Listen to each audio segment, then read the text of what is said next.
ظاہر ہے اس کے چہرے کا رنگ بدلا ہوگا، اس کو شاک لگا ہوگا، لیکن ایسے موقع پر ہنسنے کے سوا وہ کیا کر سکتا ہے؟ کھسیانی ہنسی بھی اسی نہیں کہہ سکتے، اسے دردناک ہنسی کہہ سکتے ہیں۔ اور اگر ہم ازراہ تفنن بات کریں تو ہم یہ ایک سوال کے دو آپشن بھی رکھ سکتے ہیں کہ آخر عمران خان کیوں ہنسا؟ وہ اس بات پر ہنسا کہ عمران خان نے کہا، اپنے پرویز خٹک نے کہا کہ یہ لعنتی آدمی ہے، تو عمران خان اس بات پر ہنسا کہ یہ کہنے کی ضرورت کیا تھی، دنیا کو پہلے ہی پتا کہ میں لعنتی آدمی ہوں۔ یا دوسری آپشن یہ ہے کہ میں تو بڑا پرانا لعنتی ہوں، تمہیں آج پتہ چلا ہے، تو اس بات پر عمران خان ہنسا ہوگا۔ بہرحال جج کی موجودگی میں، وکیلوں کی موجودگی میں، صحافیوں کی موجودگی میں، دوسرے لوگوں کی موجودگی میں آن دی ریکارڈ اس نے کہا کہ عمران خان لعنتی ہے۔ تو یہ دو واقعات نہایت ہی عبرت کی مثال ہیں، بلکہ اگر اسے ہم وہ رعایت لفظی سے کام لیں تو ہم یہ کہہ سکتے ہیں کہ یہ عبرت کی عبرتناک مثالیں ہیں، عبرت کی عبرتناک مثالیں۔ ایسا برا دن کسی اور سیاستدان پر نہیں آیا ہوگا، اور نہ ہی خدا کرے کسی پر ایسا برا دن آئے کہ ایک ہی دن میں، ایک ہی گھنٹے کے اندر اندر عمران خان کو دو عبرت کے نشانے لگیں۔ اور پھر ابھی اس میں زبیدہ جلال کا بیان آنا ہے، وہ اگرچہ عمران خان کا اس طرح کا سرمایہ نہیں تھی، وہ تو مشرف کا دیا ہوا تحفہ تھی، تو زبیدہ جلال کا بیان آنا ہے، وہ بھی سب کو پتہ ہے کہ اس نے بھی یہی بیان دینا ہے، بلکہ کابینہ کے اگر تمام ارکان بیان دینے پر راضی ہو جائیں عمران خان کی کابینہ کی، تو وہ یہی بیان دے گی جو پرویز خٹک نے دیا تھا، اس لیے کہ اس سے بدل کر بیان دینا ممکن ہی نہیں ہے، کیونکہ کیبنٹ کی ساری کارروائی کے منٹس ریکارڈ پر موجود ہیں۔ تو یہ عمران خان کے ہنسنے کا راز ہو سکتا ہے۔ عمران خان نے اس موقع پر دو بلنڈر فیصلے بھی کیے، دو بلنڈر فیصلوں کا اعلان کیا۔ ایک تو چیف جسٹس قاضی فائز عیسیٰ کے خلاف ریفرنس لانے کا اعلان کیا۔ ریفرنس کی بنیاد ہوتی ہے قانون شکنی، آئین شکنی، سپریم کورٹ کے ضوابط کو توڑنا، خلاف قاعدہ بات کرنا۔ تو چیف جسٹس قاضی فائز عیسیٰ نے تو ایسی کوئی مس کنڈکٹ والی کارروائی کی ہی نہیں ہے۔ کیا اس کو وہ مس کنڈکٹ بتا رہے ہیں کہ چونکہ ہم نے کہا تھا کہ چیف جسٹس ہمارے کیسز سے الگ ہو جائیں اور وہ الگ نہیں ہوئے، تو یہ کتنی احمقانہ اور بوگس بات ہے۔ دوسرا یہ کہ اس نے اس فیصلے کا حوالہ دیا گلزار کے فیصلے کا، کہ اس نے فیصلہ کیا تھا کہ جسٹس قاضی فائز عیسیٰ عمران خان کے خلاف کسی کیس میں نہ بیٹھیں۔ اب پتہ نہیں کس عقل کے اندھے نے، کس گدھے نے عمران خان کو یہ اطلاع دی، ایسا کوئی فیصلہ نہیں ہوا تھا۔ ایک کیس کا فیصلہ تھا، اس میں جو از خود نوٹس لیا تھا قاضی فائز عیسیٰ نے عمران خان کے حوالے سے کسی کیس میں، تو اس کیس کی سماعت سے قاضی فائز عیسیٰ کو روک دیا تھا گلزار نے، اور وہ رک گئے، رکنا ہی تھا، وہ کام ختم ہو گیا۔ اور جو ریمارکس دیے تھے اس میں ایک ریمارک یہ بھی تھا کہ قاضی فائز عیسیٰ عمران خان کے خلاف کسی فیصلے میں مقدمے میں نہیں بیٹھنا چاہیے۔ یہ کوئی بائنڈنگ حکم نہیں تھا، یہ کسی بینچ کا حکم نہیں تھا، یعنی یہ کوئی ایسا مسئلہ نہیں تھا کہ اس پر کوئی ریٹ دائر کی گئی تھی یا از خود نوٹس کا کوئی کیس چلا تھا جس پر ایک رکنی، دو رکنی، تین رکنی لارجر بینچ نے کوئی سماعت کی اور سماعت کے بعد یہ فیصلہ صادر کیا کہ فلاں جج اس کیس کو نہیں سنا گا۔ ویسے بھی ایسا فیصلہ کسی بینچ کے لیے دینا ناممکن ہوتا ہے۔ چیف جسٹس بعض اوقات کوئی حکم جاری کر دیتا ہے لیکن بینچ اس کا فیصلہ نہیں بنا سکتا، تو ایسا کوئی فیصلہ نہیں ہوا تھا۔ اور عمران خان کو جس گدھے نے اس فیصلے کو، اس بات کو فیصلہ قرار دے کر اپنے ریفرنس میں شامل کرنے کی صلاح دی ہے، اس نے عمران خان کے ساتھ برا کیا ہے۔ یہ درخواست مسترد ہوگی اور عمران خان کے لیے اس کے نتائج ہوں گے، اور وہ ظاہر ہے اب تک جو اس نے حماقتیں کی ہیں اور اس کا خمیازہ بھگتا ہے، اب وہ یہ مزید خمیازہ بھگتے گا۔ دوسرا بلنڈر اس نے یہ کیا ہے کہ اب تک پی ٹی آئی کا موقف یہ تھا کہ ہمارا مینڈیٹ چوری ہوا ہے، ہم سے 180 سیٹیں یا پتہ نہیں 90 سیٹیں بار بار موقع بدلتے رہتے ہیں، یہ چھینی گئی ہیں، یہ ہمیں واپس دی جائیں۔ لیکن مولانا فضل الرحمان نے عمران خان کو ایک اور گڑھے میں پھنسا دیا ہے، اور عمران خان تیار ہو گیا کہ مینڈیٹ واپس مت کرو، نئے الیکشن کراؤ۔ اب اس مطالبے کا یہ جو نئی حکمت عملی ہے، اس کے پوسٹ مارٹم کے لیے کافی ٹائم چاہیے، تو میں وہ پوسٹ مارٹم نہیں کروں گا، صرف ایک سطری تبصرہ کروں گا، بلکہ شعر ہے کہ بڑا مشہور شعر ہے کہ تم میں ہمت ہے زمانے سے بغاوت کر لو، ورنہ ماں باپ جہاں کہتے ہیں شادی کر لو۔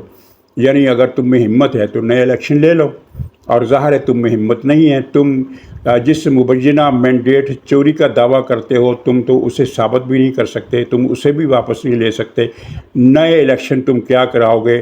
نئے الیکشن میں نے بڑی مرتبہ اپنی یہ رائے دی ہے، اور میرا خیال ہے کہ آپ بھی حالات و واقعات کو دیکھتے ہوئے اس سے اتفاق کریں گے کہ حکومت بدل سکتی ہے، وزیر اعظم بدل سکتا ہے، نظام بدل سکتا ہے، کچھ بھی ہو سکتا ہے، لیکن الیکشن مقررہ مدت ختم ہونے سے پہلے نہیں ہو سکتے۔ اور جب بھی الیکشن ہوئے اس سے بہت پہلے عمران خان کا حتمی کریا کرم ہو چکا ہوگا، یہ سب کو نظر آ رہا ہے، اور عمران خان کو بھی نظر آ رہا ہوگا، لیکن اب اس کے پاس اور کوئی رستہ ہی نہیں ہے کہ وہ کوئی حکمت عملی بنا سکے۔ جتنے رستے تھے اس نے خود ان کے رکاوٹیں کھڑی کر کے ان کو بند کر دیا، اور اب وہ بند کونے میں کھڑا ہو کر اپنے حتمی انجام کا انتظار کرے گا۔ ناظرین، اب یہ پرویز خٹک کے حوالے سے گنڈا پور کا بیان آپ کو یاد ہوگا، اس نے کہا تھا کہ اگر پرویز خٹک نے عمران خان کے خلاف جھوٹی گواہی دی تو میں اس کا پختونخوا صوبے میں رہنا ناممکن بنا دوں گا، اسے صوبہ چھوڑ کر جانا پڑے گا۔ تو اب کل سے بلکہ آج سے دیکھیے گنڈا پور اپنے اس حکم پر عمل درآمد کراتا ہے کہ نہیں کراتا، اور ظاہر ہے کہ وہ نہیں کرا پائے گا، اور اس کے لیے اس کے پاس ایک ایکسکیوز ہو سکتا ہے، وہ یہ کہہ سکتا ہے، یہ بھی میں بات ازراہ تفنن کر رہا ہوں لیکن یہ حقیقت پر مبنی ہے، کہ وہ یہ کہہ سکتا ہے کہ میں نے کہا تھا، میں نے انتباہ کیا تھا کہ پرویز خٹک جھوٹی گواہی نہ دے عمران خان کے خلاف، اور پرویز خٹک نے میری بات مان لی ہے اور عمران خان کے خلاف جھوٹی گواہی نہیں دی، اس نے تو سچی گواہی دے دی ہے، تو اب میں اس کے خلاف کارروائی کیا کروں؟ اچھا، عمران خان نے اس موقع پر اعلان کیا اپنی بھوک ہڑتال کا فیصلہ عملاً اس نے کالعدم کر دیا، واپس لے لیا، یہ کہہ کر کہ ابھی کچھ فیصلوں کا انتظار ہے۔ اب فیصلوں کی وضاحت اس نے نہیں کی، لیکن صحافیوں کا خیال ہے کہ فیصلوں سے مراد عدالتی فیصلے ہیں، یعنی یہ جو مخصوص سیٹوں کا فیصلہ ہے، وہ فوجی عدالتوں کا فیصلہ ہے، یہ 190 ملین پاؤنڈ والا فیصلہ ہے، اور اب اس میں چوتھا فیصلہ بھی شامل کر لیا جائے، جس کا عمران خان کو اندازہ نہیں تھا کہ 9 مئی کے واقعات کا جو مرکزی مقدمہ لاہور میں درج کیا گیا تھا، اب اس میں عمران خان کی گرفتاری ہونے والی ہے، یعنی گرفتاری ڈال دی جائے گی، اور وہ مقدمہ ان دوسرے مقدمات کی طرح نہیں ہے جو ذیلی شکوں پر مبنی تھے، اور جن میں سے تمام کی تمام مقدمات میں ان میں عمران خان کی ضمانت ہو چکی ہے، کچھ میں اس کو بری بھی کر دیا گیا۔ یہ ہے مقدمہ مرکزی، اور اس مقدمے میں عمران خان کی ہیلپ کے لیے اسلام آباد کے بھونڈ بھی نہیں آ سکتے۔ یہ بڑی ایک لمبی چوڑی بات ہے، لیکن یہ آنے والے دنوں میں آپ کو سب اس کا آپ کے سامنے جو مناظر ہوں گے، آپ کو ساری کہانی سمجھ آ جائے گی، اور تصویر بھی کھلتی چلی جائے گی۔ تو بہرحال عمران خان نے اپنی دھمکی واپس لے لی ہے، پتہ نہیں وہ کب فیصلے حتمی، یعنی یہ 9 مئی کا فیصلہ بھی، اصل میں اس نے بھوک ہڑتال سے بھاگنے کا اعلان کیا۔ آپ کو شاید یاد ہو، میں نے اپنی رائے دی تھی کہ یہ بھوک ہڑتال نہیں کرے گا، کسی نہ کسی بہانے کر کے ٹال دے گا، اور اس نے ٹال دیا، اور اسے ٹالنے کی وجہ کیا ہے؟ مجھے یاد آ گئی ایک بات اتفاق سے، 3-4 دن پہلے کی بات ہے، غالباً یا شاید 5 دن پہلے کی بات ہے، 3-4 دن کی، یعنی ان 4-5 دنوں کی بات ہے۔ مجھے میرے کسی دوست نے نجم سیٹھی صاحب کا ایک پروگرام کا کلپ بھیجا، میں وہ پروگرام نہیں دیکھ سکا تھا، لیکن اس نے کلپ بھیجا، اور اس کلپ میں یہ میں نے آپ سے بہت مرتبہ ذکر کیا ہے، اور آپ بھی جانتے ہیں کہ عمران خان بہت زیادہ کھانے کا مریض ہے، اور وہ 2 گھنٹے بھی کھائے بغیر نہیں رہ سکتا۔ تو نجم سیٹھی نے اس پروگرام میں کہا کہ عمران خان اتنا زیادہ پیٹو ہے، یہ ان کے الفاظ ہیں کہ اس کے سامنے سالم ڈمبا رکھ دیا جائے تو یہ اسے بھی ہڑپ کر جائے، یعنی اتنا بھوکا ہے، اتنا زیادہ کھاتا ہے۔ اور پھر انہوں نے ایک واقعہ بھی مذکور کیا، ایک واقعے کا ذکر کیا کہ ایک کھانے میں یہ سیٹھی صاحب بھی شریک تھے، اور ان کے سامنے عمران خان کے سامنے گوشت رکھا گیا، بہت زیادہ گوشت رکھا گیا، کتنا زیادہ گوشت. یہ سیٹھی صاحب کی فکرے سے آپ کو پتہ چل جائے گا کہ سیٹھی صاحب نے کہا کہ عمران خان وہ سارا گوشت کھا گیا، اور وہ اتنا زیادہ گوشت تھا کہ اگر اس گوشت کی ہڈیاں جو یعنی عمران خان نے نہیں کھائی، چھوڑ دی، وہ ہڈیاں 10 کتوں کا پیٹ بھرنے کے لیے کافی تھی. اتنی زیادہ ہڈیاں. اب 10 کتوں کا پیٹ بھرنے کے لیے جو ہڈیاں کافی ہیں، تو ان ہڈیوں کا گوشت کتنا ہوگا؟ عمران خان سارے کا سارا کھا گیا. اور میں نے آپ کو ایک خبر دی تھی، بتایا تھا کہ واقعہ جو لوگ جانتے ہیں اس کو، جنہوں نے جیل میں بھی اس کو دیکھا ہے، وہ کہتے ہیں کہ یہ 2 گھنٹے بھی کھائے بغیر نہیں رہ سکتا. یہ سوتے ہوئے بھی کھاتا ہے. کس طرح؟ 2 گھنٹے سویا، 1 گھنٹے سویا، آنکھ کھلی، کچھ کھایا، پھر سو گیا، پھر کچھ آنکھ کھلی، کھایا، کچھ سو گیا. اس طرح یہ اتنا زیادہ کھانے کا عادی بھوک ہڑتال کیسے کر سکتا ہے؟ کر ہی نہیں سکتا. اور ویسے یعنی اب بات سے بات نکلی ہے، تو اگر آپ نے اس کی وہ ویڈیوز دیکھی ہوں جن میں یہ کھاتا ہے، تو کمال کا کھاتا ہے. یعنی یہ میں نے اپنی زندگی میں پہلا ایسا آدمی دیکھا ہے کہ جو ایٹ اے ٹائم ایک ہی سنگل مومنٹ میں 2 لقمے منہ کے اندر رکھتا ہے، ایک اس کلے کے اندر، ایک اس کلے کے اندر. اور پھر جب وہ دونوں کلوں میں رکھا ہوا گوشت کھاتا ہے، جس طرح وہ منہ چلاتا ہے تو وہ دمبے کی چکی یاد آتی ہے. دمبا جب چلتا ہے تو اس کی چکی یوں یوں کرتی ہے، اس کا منہ اس طرح کا ہو جاتا ہے. اور یقین کریں کہ جو آدمی عمران خان کو شروع سے آخر تک کھاتا ہوا دیکھ لے، یعنی ایک کھانا کھاتے ہوئے دیکھ لے، وہ اس کی بھوک 2 دن کے لیے مر جائے گی. اسے کھانے کے نام سے نفرت ہو جائے گی. یہ اتنے غلیظ اور گھناؤنے انداز میں کھاتا ہے کہ میں نے تو زندگی میں اس طرح کھانا کھانے والا کوئی آدمی نہیں دیکھا، چاہے وہ کتنا ہی نزیدہ ہو.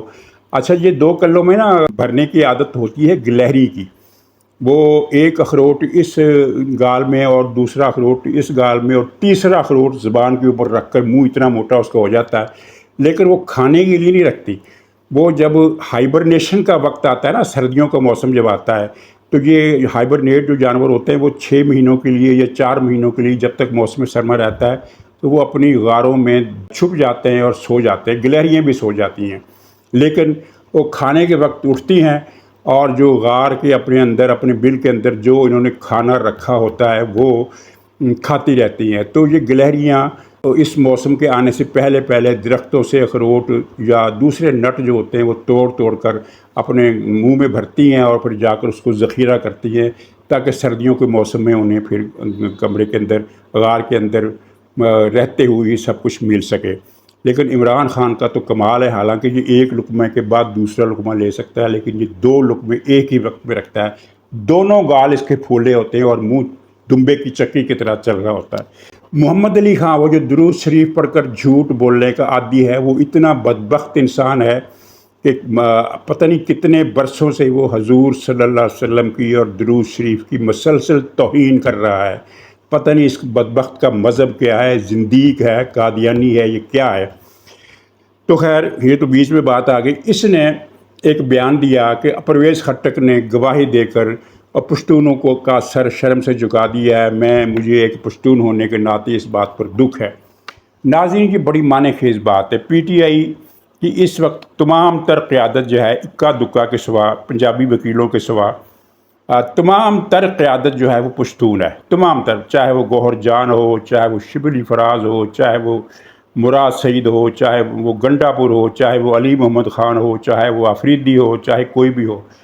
یہ حقیقت میں بڑی تیزی سے ایک پشتون نسل پرست پارٹی بنتی جا رہی ہے، جس کا ایک اور پشتون نسل پرست پارٹی، نسل پرست تو میں اسے نہیں کہوں گا، قوم پرست کہوں گا، وہ محمود اچکزئی کی پارٹی جو ہے اس کے ساتھ اتحاد ہو گیا. اور مجھے اندیشہ ہے کہ محمود اچکزئی کی پشتون قوم پرست پارٹی عمران خان کی پارٹی کی صحبت میں رہ کر کہیں پشتون نسل پرست پارٹی نہ بن جائے. کسی بھی پارٹی کے لیے قوم پرست ہونا کوئی عیب نہیں ہے. اپنی قوم کی فلاح و بہبود، اپنی قوم کے حقوق و تحفظ کی بات کرنا بالکل درست ہے، جائز ہے، پوری دنیا میں ہوتا ہے.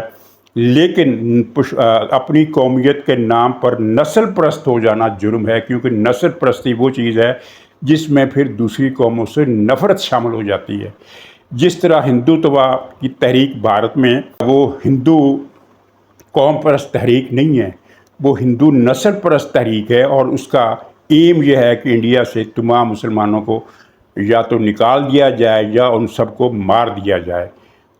جو قوم پرست ہوتے ہیں یا مذہب پرست ہوتے ہیں وہ دوسرے مذہب والوں کے حقوق تھوڑا سلب تو کرتے ہیں، لیکن ان کو بہرحال اپنے ایک دائرے میں زندہ رہنے کا حق دے دیتے ہیں۔ تو یہ عمران خان کی پارٹی اب تیزی سے پشتون نسل پرست پارٹی کا روپ دھار رہی ہے، جو ظاہر ہے اس ملک کے لیے تشویشناک امر ہے۔ ناظرین، انشاءاللہ اگلے ولاگ میں پھر ملاقات ہوگی، تب تک کے لیے خدا حافظ۔